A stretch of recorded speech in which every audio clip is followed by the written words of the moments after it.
Ar, teiksim, dienas kārtību vienkārši atkārtošu, jo mums katru reizi ir jauni cilvēki klāt, tāpēc tie, kas jau ir mūsu ilglaicīgie biedri, jau to zina, bet atkārtošana zināšana māte, un mums arī ir jauni cilvēki klāt, tad mums arī šis seminārs nebūs izņēmums.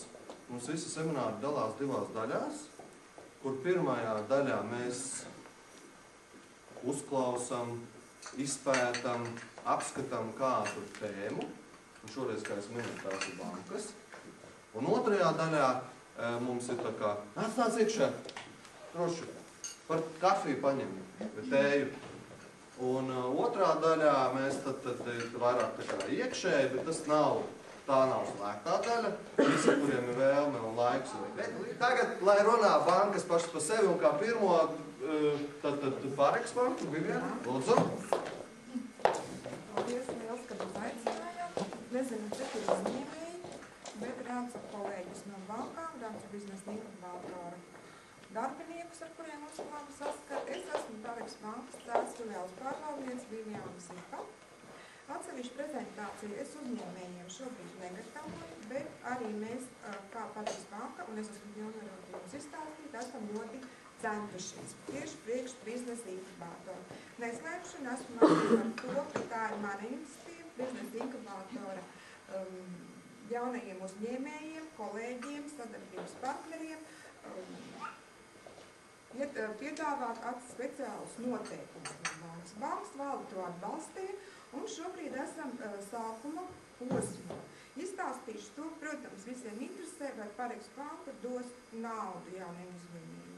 Sāksim ar ļoti vienkāršām lietām. Jā, Pāreks banka finansēs jaunos uzņēmējus, arī biznesa inkubātoru klientus, bet, diemžēl, mēs esam drusku pasteikušies ar prezentāciju, es jums nevaru pateikt nosacījumus. Bet visi esam cēsīs, un nav absolūti nekādu problēmu ienākt pie manis bankā, uzzināt jaunākos jaunumus no Pāreks bankas tieši par uzņēmēju finansēšanu. Korporatīvo klientu speciālists. Strādājies Valmieras filiālē, bet mums ir arī norēķina grupa Cēsītis, ar kuru iespējams kārtot arī visas tās darīšanas. Kas mēs esam daudz droši vien, kad varbūt mēs dzirdējuši par to, kas ir privāta banka, tad mēs esam principā viena no vecākajām bankām Latvijā. Sākumā mēs startējām ar nosaukumu Paritāte banka.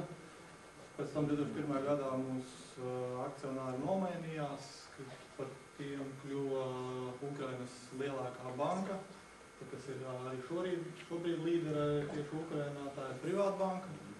Un tad sāka attīstīt filiālu tīklus Latvijā. Pirms tam viņa bija tikai Rīgā, tikai nerezidentiem.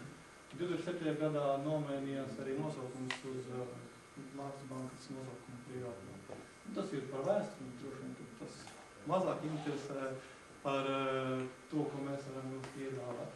To, ko mēs varam jums piedāvāt, ir veiksmīga uzņēmēja komplekts, kurā ietilpst multivalotu norēķinu konts, kas tiek atvērts latu, eiro un dolāru valūtās, ar iespējām pievienot arī citas valūtas pēc vajadzības.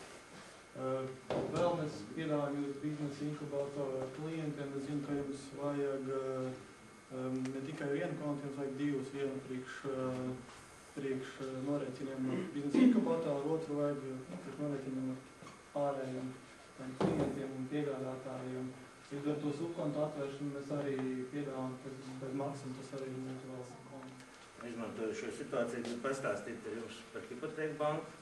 Gribu izstāstīt ar to, ka presē skan dažādi varbūt visādas publikācijas, gan lielākoties diezgan daudz ir vairāk varbūt tās uzdien politiskās kaislības, bet es gribu pateikt to, ka Hipotēku banka gan kreditēja, gan arī turpina kreditēt.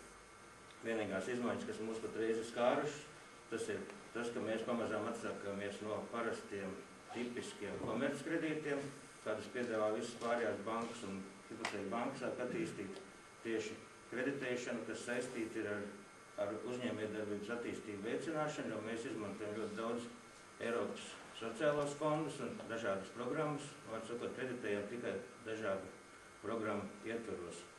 Un šoreiz es nestāstīšu par dažādiem citām bankas produktiem, bet tieši pastāstīšu konkrēti par kreditēšanu, ko mēs patreiz banka piedāvā.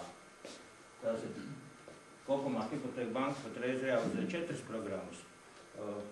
Par 2 es pastāstīšu, tās tieši konkrēti šīs atbalsta pašnodarbinātības un uzņēmējdarbības uzsākšanai un mazo vidējo komersantu mikrokredītu. Tas, kas konkrēti attiecās varbūt uz jums, kā biznesa inkubātora dalība. Tātad, lai nekur nebūtu šīs parāda saistības nenokārtotas, jeb atkal savukārt vismaz 6 mēneši viņas būtu nokārtotas jeb šo gadu. Tātad galvenais tātad šīm programmām ir šis biznesa plāns, ja, kurā tātad jūs izpaužaties, uzliekat uz papīra šo savu mērķi, šo savu ideju, jo galvenais jau ir tas, ka jums ir jāsaprot vispār tas, ko jūs gribat, un jāmēģina, ja jūs pats viņu saprotat, tad jūs arī, teiksim, mākat gan prezentēt, gan varbūt arī droši vien, ka jūs izdodat. Labdien, es esmu pārstāvis no SEPS, mani sauc Līga Strūka, un es tieši strādāju ar juridiskajām personām. Tā kā es būšu tas cilvēks, ar kuru jūs tieši sastapsieties, kad atnāksiet uz mūsu banku. Lai vieglāk būtu izsekot tam, kas ir uz ekrāna, mēs esam sagatavojuši arī materiālus. Mēs piedāvājam 2 norēķinu kontus, atvērt komplekta ietvaros latos un eiro valūtā, vai varbūt arī norēķinu konti. Lati ir noteikti viena no valūtas, bet otru kontu var atvērt pēc jūsu izvēles, kurā valūtā tad jums ir nepieciešams saimniecisko darbību veikt. Šim kontam ir piesaistīta norēķinu karte Mastercard Business. Kontam komplektā ietilpst e-banka bizness ar sabalansēto tarifu plānu, ar abonēšanas maksas atlaidi uz pusgadu.